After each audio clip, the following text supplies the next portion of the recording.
Today, on a DM's Guide to Dragonlance, we're going to start looking at the Lost Chronicles novels and figuring out if they're worth reading. Up next.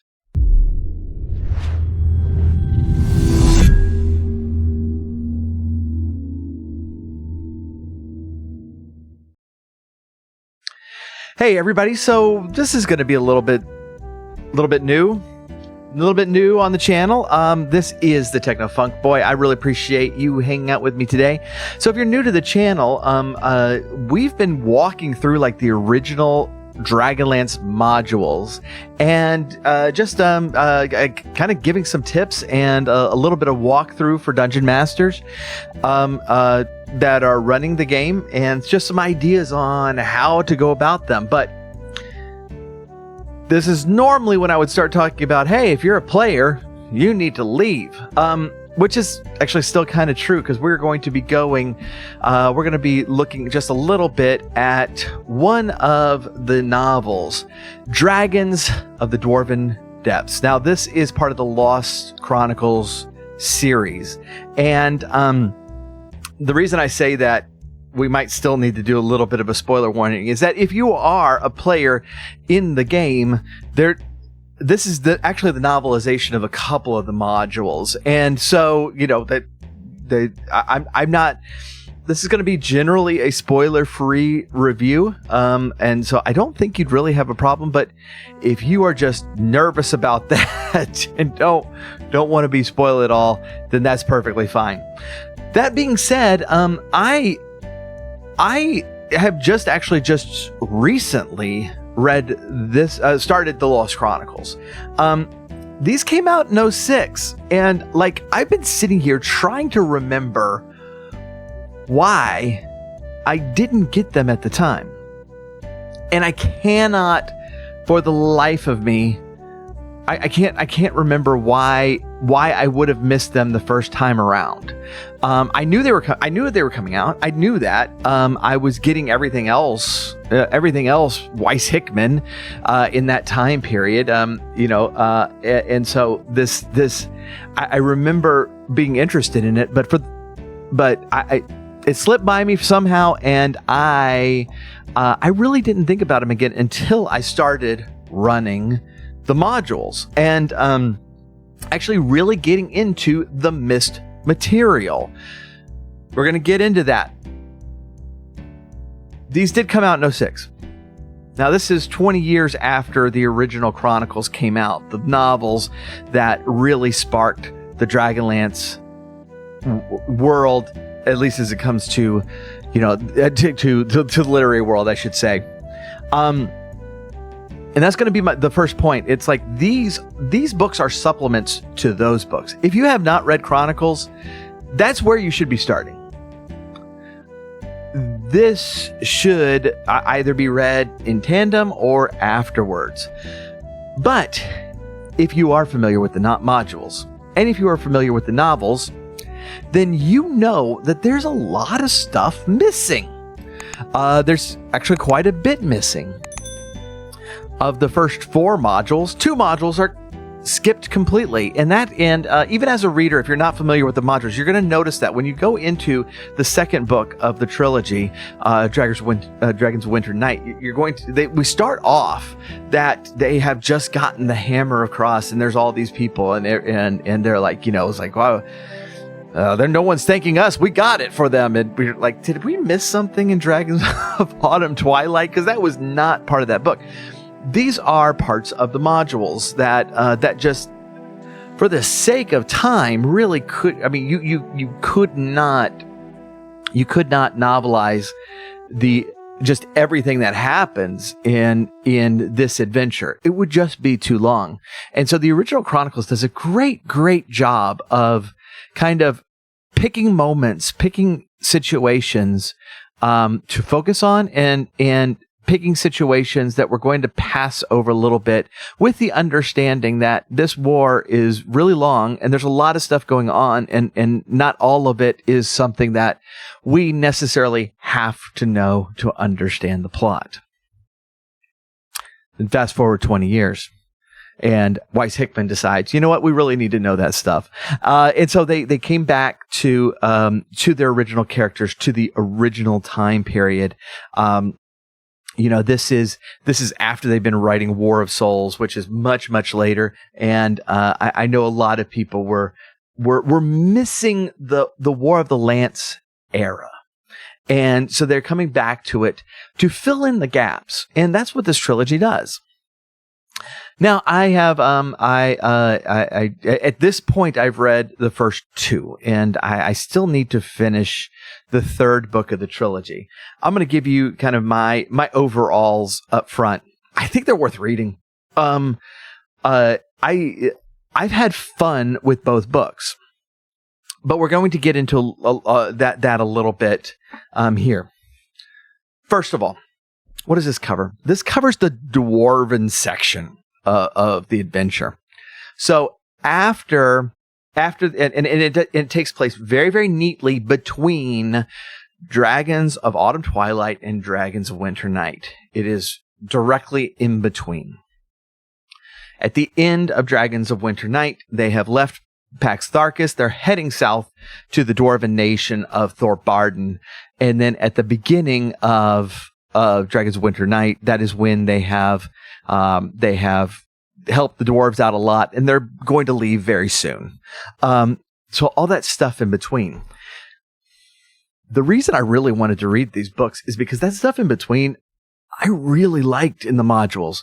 So it starts off and it's all filled with this, it is framed by this history about 280-ish years ago of the Dwarfgate Wars, of this kind of feud between the mountain dwarfs and the hill dwarves. And Fistandantilus kind of sneaks in to this conflict and just makes things worse. And so you get, an evil mage and dwarven stubbornness, and you get a disaster. Now that story's kind of been told, but we're dealing with the aftermath of that. And there's a lot of cool stuff in the modules here. The companions now are leading a bunch of refugees through the mountains, and they're trying to get into Thorbarden, but to get into Thorbarden first, they have to go to Skullcap, which was Fistandantilus's fortress during the wars and where he was when everything went boom. And then going into Thorbarden and winning the trust of the dwarves while hunting for the Hammer of Cross. Some really, really cool story in here. Now, there are a couple of problems that Weiss and Hickman have to deal with. In the modules, Verminard doesn't die at Pax Tharkus. Verminard dies in Thorbarden. But that didn't happen in the novels. And so they create a new big bad for the book. And it is kind of a team up between two Draconians who are masquerading as Verminard to keep control of dragon armies. And I thought it was really good. I thought it was a lot of fun. The areas that are covered, like the Tomb of Durgan and Skullcap, were pretty good. I thought Skullcap was a little quick, but I love some of the stuff they do there. I love how there's a lot of like hinting of what's going on with Raistlin, and some memories and personalities that are popping up in him, I think are very, very, very fun. The areas themselves, like I said, are very fun. We're going to start in this book really focusing a lot more on Lorana and how she needs to mature as a leader and as a person. And one of the ways they do this, I thought was pretty clever, is unintentionally becoming a mentor for Tika, and having to kind of push herself into that position where she can no longer be the child in all of her relationships, because that's what she was. That's what she was in Qualinesti. Is she's the younger sister. She's the young daughter. She's always got kind of the least senior member of any relationship. And she, like, we see her early on in our first scenes with her in Autumn Twilight is very immature. And we see as the chronicles go, her grow into a great leader. But these books are kind of putting her in positions where they are forcing her. We pay just more attention to that growth that I thought was really kind of cool. There's a lot more focus on Tika, and that I didn't think was quite as successful. Even though I did appreciate them showing that character more love. It's just the whole situation between Tika and Karaman and Raistlin, it is very clear what that relationship is between Chronicles and Legends. Between those two series, we understand them very well. And so just to add ink to that is not really helping us much. It's a lot of times it's just adding ink, which can get irritating. And any parts of my frustration with this book is kind of replaying that dynamic. That being said, I had fun all the way through it. The real difficulty this book has is that you are putting a story in between two already fantastically told stories. And when you're putting that story in between them, there's not a lot you can do with the characters. And Dragonlance thrives on its characters. And so I think the approach of focusing on characters that we didn't focus as much on in the Chronicles is a good approach and mostly works. And so overall, I had a lot of fun with this book, as I said. Now the question is it something you need to read? Well, clearly not. I mean, since the 80s, the Dragonlance Chronicles has been a fantasy staple, and I don't know, as much as I wanted more after reading that, I don't know that anybody came away from it like saying, it's like, well, I'm just totally confused because I missed the whole Tharbarden thing, or anything like that. I think Chronicles is complete, standing on its own. Does it add anything? Not much. This one, not much. By the way, when I get to my review of the second book, I'm going to say absolutely it does. But as far as characters and stories go, it is expanding the things we already know, like the growth in Lorana, like the relationship between Tika and Karaman, like the conflict between Raistlin and Karaman.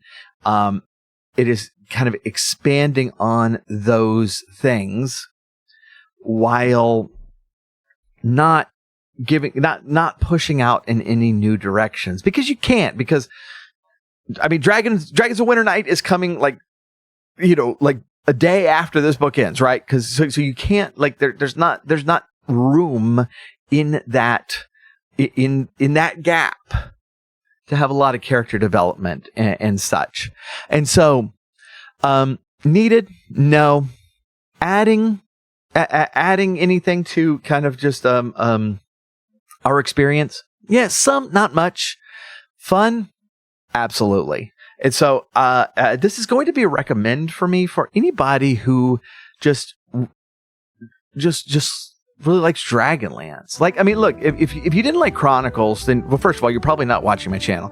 But if you didn't like Chronicles, this is not going to change your mind about Chronicles. If you loved Chronicles, I think you'll really dig this, because it adds more adventure to the adventure we already love. and as long as you kind of keep that separate from what I feel is already complete in the Chronicles, I think you're going to have a good time with it.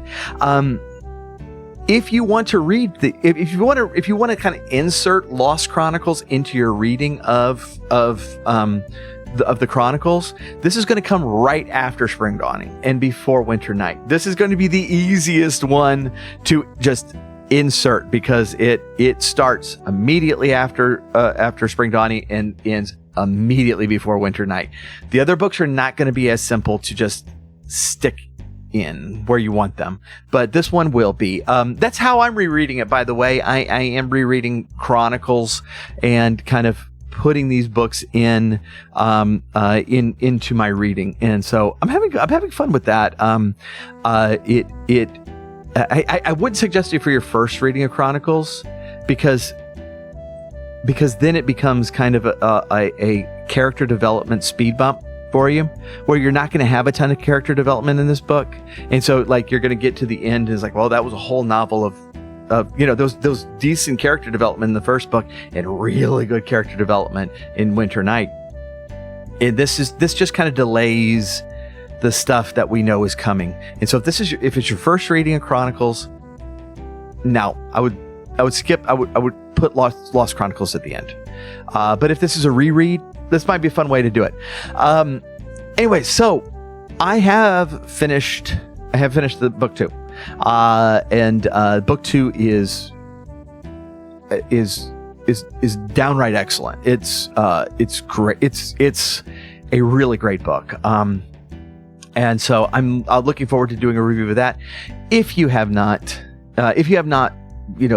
subscribed to me, please do so. We do a lot of videos here on Dragonlance, especially if you're a dungeon master who's looking to run the games. We're walking through every single one of the modules to go through. I'm going to be doing a lot more of these reviews as well, because as I'm getting through Chronicles, I'm going to jump to over to the Soth Ravenloft books, which I'm really looking forward to because I loves me some Lord Soth. But those are upcoming, and so please do hit the subscribe button. I'd love to hear your thoughts on this book in the comments section. I haven't really gotten a feel of how people like this book. I'm just reading it. I'm thinking that I'm probably thinking that the Dragonlance fans probably enjoyed it, but didn't think there was anything like earth-shattering in it. That was kind of my feelings, but I'd love to hear what you thought of these books. And so comment down in the comment section, and we will be back very, very soon with some more Dragonlance and some more book reviews. I appreciate it. Talk to you later.